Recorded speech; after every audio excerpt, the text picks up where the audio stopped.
প্রিয় বন্ধুরা, গ্রামের কৃষি জমি রোপণের কাজ শুরু হয়েছে, এই জন্য সেচ পাম্পগুলো চালু হয়ে গেছে। সেচ পাম্পগুলো পানি সরবরাহ করে এবং সেই পানি দিয়ে ট্রাক্টরে লাঙ্গল ট্রাক্টরের মাধ্যমে হাল চাষ করে পরে জমিতে ধানের চারা রোপণ করা হয়।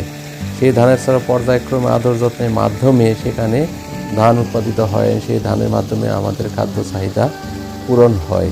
আমি গিয়েছিলাম নদীর পাড়ে একটি ঢিপকুটি বোলের কাছে, সেখানে পাশেই নদী এবং নদীর পাড় কেটে ভিতর দিয়ে পাইপ দিয়ে এখানে পানি তোলা হচ্ছে নদী থেকে, কারণ নদীর পানি তো আর পুরানো সম্ভব না। আর নদীর পানি তুললে পরে পানির পরিমাণও বেশি হয়, এমনি মাটির নিচ থেকে পানি উঠলে যে পরিমাণ ওঠে নদীর পানি বেশি ওঠে।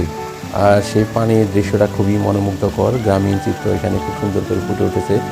গ্রামের নিচে নদীর নিচেই দেখেন টিউবওয়েলের ঘর, এই ঘরে থেকে মেশিন বসানো, এখানে কারেন্টের লাইন আছে এবং এখানে গর্ত করে পানির লাইন টানা হয়েছে।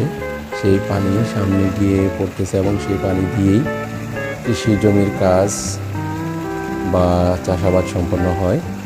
তো প্রিয় বন্ধুরা, এই ধরনের ভিডিওগুলি প্রায়শই আমি আপলোড করে থাকি এবং আমার পাশে থাকবেন, আমাকে সাবস্ক্রাইব করে সহায়তা করবেন, যাতে নতুন নতুন গ্রামীণ এই সুন্দর সিনারি বা দৃশ্য আমি আপনাদের সামনে তুলে ধরতে পারি। এখন কেবল ফাল্গুন মাস এখন শুরু হয়ে গেছে, কৃষি জমি রোপণের সময়। একদিকে যেমন সরিষা উঠে গেছে, আর একদিকে কৃষি জমি রোপণের কাজ শুরু, ধানের চারা রোপণের। এবার সবজি বেশ বাম্পার ফলন হয়েছে, অনেকেই সবজি বুনেছে, সেই সবজি খেতে ধানের চারা রোপণ করতেছে। তো প্রিয় বন্ধুরা, গ্রামীণ চিত্রগুলি খুবই মনোমুগ্ধকর, সেখানে দেখতে মন চায়, মনে ছুটে যায় যে গ্রামের দিকে ছুটে যায়। এই জন্য শহরের কাজ শেষে মাঝে মধ্যে গ্রামে গিয়ে একটু ঘুরে বেড়ালে আপনারও ভালো লাগবে।